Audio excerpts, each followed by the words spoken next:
Bélanger et je suis stagiaire à la maîtrise en psychoéducation.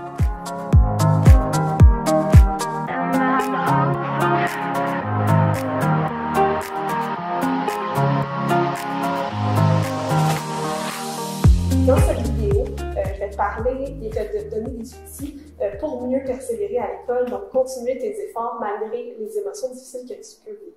Je vais d'ailleurs te questionner sur c'est quoi l'importance de l'école pour toi, c'est quoi tes rêves, tes passions, afin de t'aider à rester motivé.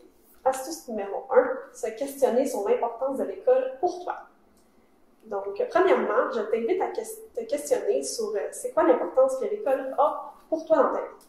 Donc, est-ce que tu aimes l'école parce que tu aimes ton enseignante? Est-ce que c'est parce que tu aimes les amis que tu vas à cette école-là? Donc, vraiment, il faut voir qu'est-ce qui te motive à aller à l'école et à continuer de faire tes travaux, tes devoirs. Est-ce que ça peut être aussi parce que tu as des cours, des activités parascolaires après l'école, comme par exemple les cours d'art, et que tu aimes beaucoup ça, c'est une de tes passions? Donc, pose-toi cette question-là pour trouver des éléments qui pourraient t'aider à rester accroché à l'école.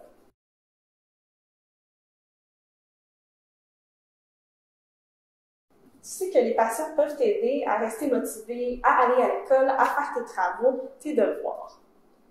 Je t'invite à te questionner sur les activités qu'il y a dans ton école et ce que tu aimes faire. Par exemple, s'il y a une activité d'art plastique, est-ce que toi, tu aimes faire des arts? Ça pourrait peut-être t'aider à te motiver à rester à l'école et à te faire des amis en même temps. Une passion, ça peut être une activité que tu aimes faire pendant des heures et que tu t'ennuies jamais. En plus, comme j'ai dit un peu plus tôt, les activités à l'école peuvent te permettre de te faire des amis, et des activités avec tes amis que tu aimes beaucoup, et ça, c'est très aidant pour ta motivation à l'école.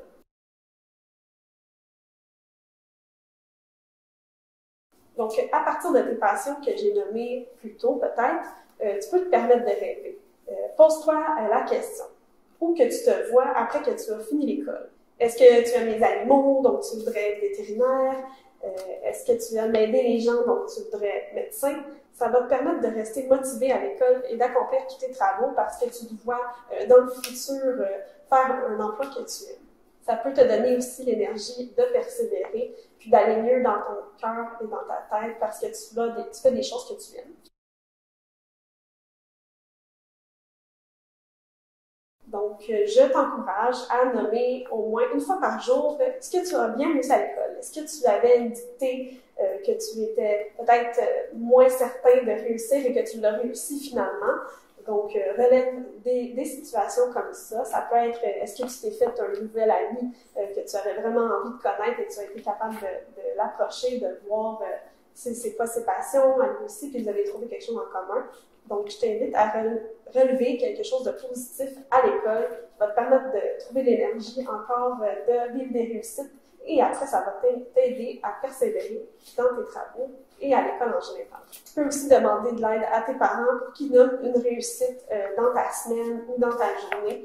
Des fois, ça peut être très agréable aussi de savoir ce que les autres pensent de nous et de nos côtés positifs. En lien avec ce que je t'ai présenté dans cette capsule-là, je vais te donner un outil sur les pensées aidantes. Donc, ça pourrait être, par exemple, une pensée aidante, ça pourrait être OK, j'ai réussi à bien étudier, j'ai mis toute l'énergie, donc je vais probablement réussir mon test de mathématiques. Puis ça pourrait être ça, une pensée aidante qui va pouvoir t'aider à réussir dans ta vie. Tu peux aller consulter cet outil sur le site de la Fondation Jasmin Roy pour t'aider à changer un peu tes pensées et à avoir plus positif, ainsi qu'à te motiver à l'école.